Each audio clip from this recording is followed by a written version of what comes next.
শেরপুরে ভ্রাম্যমাণ আদালতের অভিযানে অবৈধভাবে গড়ে ওঠা ৭টি ইটভাটাকে ২২,৫০,০০০ টাকা জরিমানা ও সব কার্যক্রম বন্ধের নির্দেশ দেওয়া হয়েছে।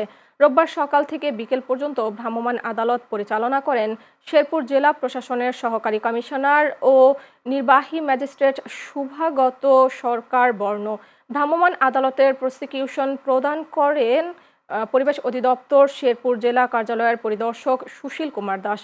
ভ্রাম্যমাণ আদালতের তথ্যমতে পরিবেশ অধিদপ্তর শেরপুর জেলা কার্যালয়ের উদ্যোগে ও জেলা প্রশাসনের পরিচালনায় শেরপুর জেলার নকলা উপজেলায় স্থাপিত অবৈধ ৭টি ইট ভাটায় এই ভ্রাম্যমাণ আদালত পরিচালনা হয়। অভিযানে সহযোগিতা করেন পরিবেশ অধিদপ্তরের কর্মচারীবৃন্দ, সেনাবাহিনী, নকলা থানা পুলিশ, ফায়ার সার্ভিস সদস্যসহ বিদ্যুৎ উন্নয়ন বোর্ডের প্রতিনিধিরা।